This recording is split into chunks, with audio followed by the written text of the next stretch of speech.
A very good day and welcome to Asake Online. My name is Sizwakele Ndlovu and you are watching The Breakfast Club.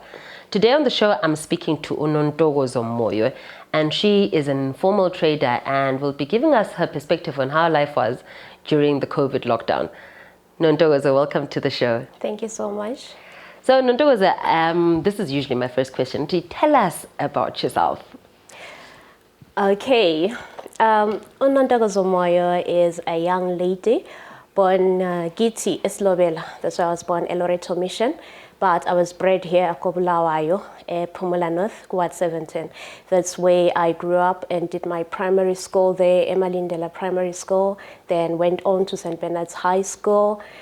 Yeah, that's me. I'm a very innovative young informal trader who is so fond of business and civic engagement and development with a certificate in business administration, development studies, and still pursuing a bachelor's degree in development studies at Lupane State.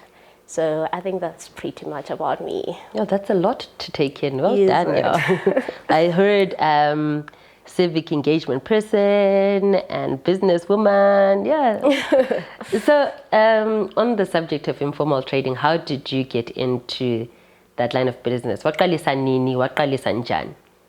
Okay, I can say I have always been business-minded. Yeah, even at school, selling chocolates, sweets, knowing ukuthi being a business person. My mom was a single mother of 4, so she raised us. She was a tailor herself, so she would sell stuff, and Lami, I got that kind of business mind from her. So I got into informal trading when I wanted to get like that independence as a lady, not to depend on no mama always. Already she had a lot on her hands. So I thought I need something to get myself going. I needed to further my studies. So I got into informal trading that way. Ngaqalisa lami ukuthengisa lingerie, ladies lingerie. That's my passion. I had to do my market research. Mina vele, what can I sell? Like who can buy from me? So knowing myself that I spend most of my time with ladies and people from church, so I say to myself, well, maybe if I sell lady stuff, it can go so fast. And that's when I started looking for a supplier, and I got one from Harare for the first time. That's when I started getting stuff from her and advertising my lingerie and selling that way. So I can say that's the way I started going into business. So when was that? When did you start? When you got your supply and then you started full time? Which year? There is 2017. Okay. Yes. So in market yako, we've got a reputation as mama bayahlupa, they say fancy. What has been your experience dealing with mama? Mama. Okay, yeah, Mama Bayachaza, they are a very diverse group. Some of them are really nice and supportive. Well, you'll get 1 or 2 will be something else, but that's business, that's how it is. We are all different. But I enjoy spending time with ladies. I enjoy doing business with them. So I must say I have more success stories than challenges with women. Okay, all right. Mm-hmm. That's good to hear. So in marketing and selling, how have you carried about your business? Did you, well, let me leave it to you, let me not preempt you. How did you do your marketing? How did you get known? How did you get out there? Okay, firstly, I started from church because I spent most of my time there. I worked there, and on Sundays I go to church and I engage with so many people, and I started marketing there at church, and then social media platforms, that's where I marketed, and then also going through saloons in town and just word of mouth. People tell each other when they see your stuff is good. So that's how I did my marketing, talking to people, going around in town, yeah. Okay. And if business, when did it really take from, you started in 2017, when did you really realize the fruits of your labor? Okay, I can now sustain myself, because you said you wanted to go to school and just be independent. From 2017, when did you really say, okay, I can sustain myself with this?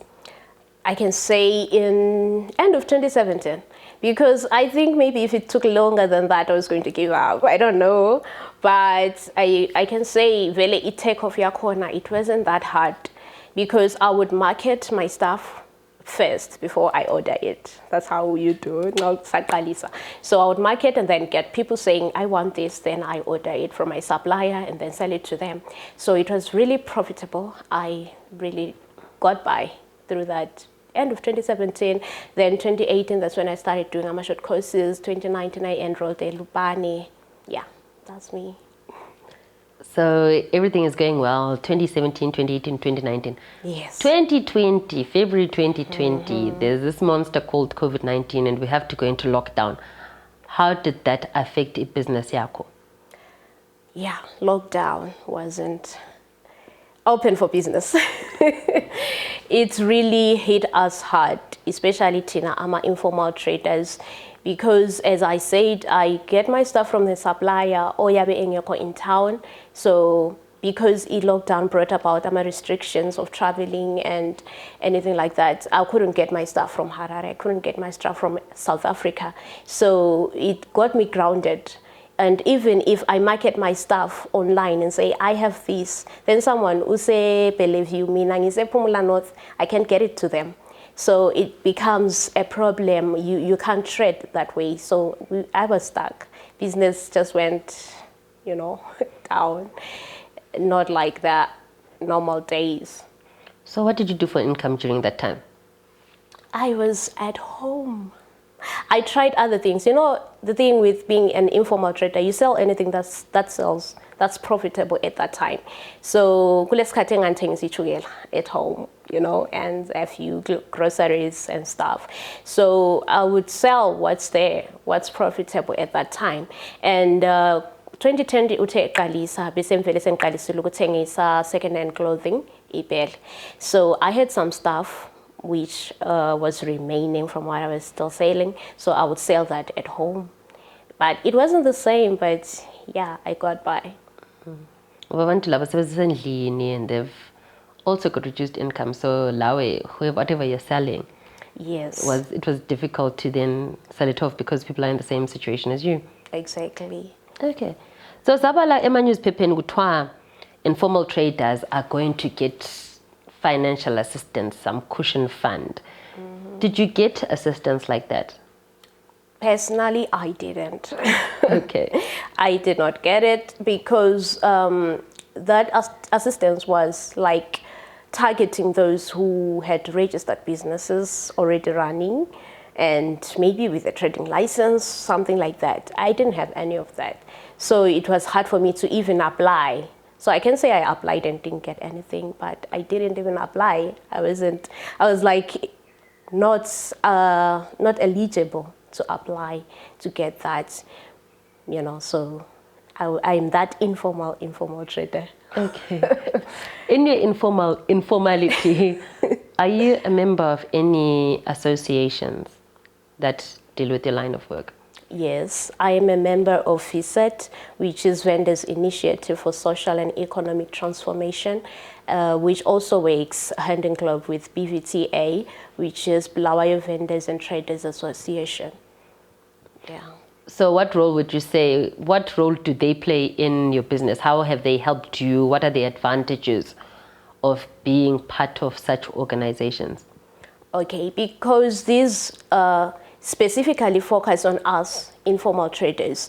I benefited mostly the information from them that will be relevant for us, informal traders. So they will disseminate information that's directly affecting us, informal traders, and it will help me.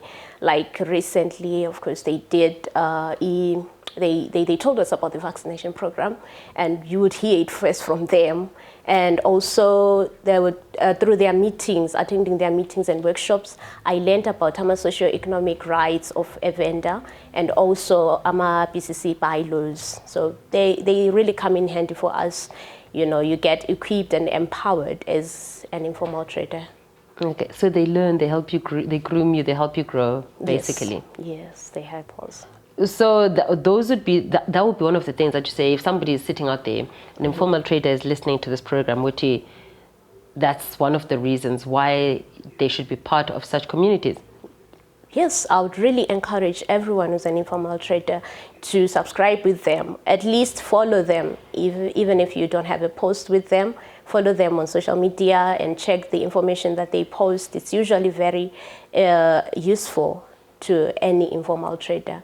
So I would encourage any informal trader to be a part of them. Okay, you mentioned the e-vaccination program. Did you get vaccinated? Yes, twice. I am vaccinated fully. Okay. Yes. And let me come back to you being a young woman in the business. What were some of your challenges in starting out, not just during your lockdown? Usaqalisa business yakho. You said you're a hustler from very young, so I'm assuming you're pretty streetwise. But in getting to this level, what have been some of your challenges that you have faced?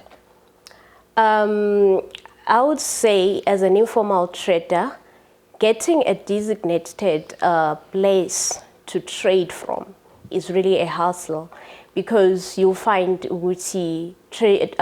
vending bays are in shortage or agula, and you apply. Yes, you get to apply for them, but then there is a very long waiting list for you to get there. And then you find the available ones, maybe the people that are occupying them, they've been occupying them for years, and them giving it up is not easy, and maybe it's not even necessarily the level they need it. But I think they are very few vending bays. It's a challenge for me as an informal trader to say, I find a place that is designated. That's one of the challenges. And also the processes of getting a trading license, they kind of complicated. Sometimes you get into that you need to get done before you even access it. So I think those are one of the challenges that I'm facing right now. I don't have a vending bay. Okay. So you're basically saying there's an overwhelming demand by vendors. We have more vendors than we have places Exactly. to have them legally set out in Zimbabwe. Exactly. Okay. Because looking at our economy really in Zimbabwe, everyone, almost everyone, even if you're formally employed, somehow you're selling something, somehow you're informally trading. So our traders are now more than the vending base. Or sometimes I have a corner, but so far away from the market that you're targeting. you know, they would say, go and trade from that place. But my target is not even reaching that place. So it becomes a challenge, which I can go there but not make money. You see. Okay, you raised some very interesting points. Is the vending base and also the trading licenses. And in previous programs we've had, there's been a similar outcry. There's only one place where you can get your trading, your license. For the whole of Bulawayo, Villa Epumulu, Villa Mpopo, Villa Southworld, you have to go to Batch Street to get your documentation. Are there associations that you're part of doing anything to try and get our city fathers, to get our city fathers to say, look, can we get our trading licenses, a Pumula housing office, any lobbying being done? Would you be aware of that? Yes, I would say there's a meeting that I attended, which was organized by BVTA sometime, I think it's 2 months ago. So they tried to address that, or it was raised to the city fathers, we need such. We don't have to to get a service. It was a suggestion at Culture Park where I'm trading from, where I can pay for my licenses, where I can access those services that I need, not to be centralized. So it was raised, I would say. Okay. But obviously nothing has happened as yet. Yes. So what are your future plans, Nontokozo? Okay, my plan is to grow and grow. I really wish to grow, and someday let me be addressed as a formal trader if possible. So I would say I want to grow my business, lingerie business, lami ngibe le ndawo where I can trade formally, ngingabaleki, or anything of that sort, and also get ngibe balanced in the way that I'm committed and my competition, ngikwanise lami to keep up with, because I'm an informal trader. Kulo muntu vele othengisa lingerie better from a store somewhere, but I need to be able to keep up with competition and balance my priorities and grow. I think that's what I would like to say. So I wanted to, I'm actually going to ask you. So in selling this underwear for women, do you sell only to women, or do you actually target men as well, or men are a no-go area? Do men actually buy for their partners, for whoever, or really it's just women only? Oh my God. My target is money, and money comes from everyone. I do get men, ordering even more than women. Sometimes, especially Mago, we are celebrations like Valentine's. Really, men will be coming for the stuff.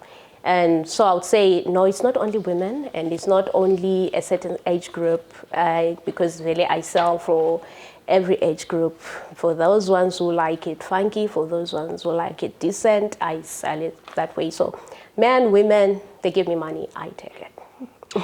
Your target is money. Yes, please. Well, that's a fantastic mindset to have. So, yes. Nontokozo, as we wrap up the show, what last words did you have for our viewers? Okay, I would say to my fellow informal traders, let's keep grinding, let's keep working united, let's share information and opportunities.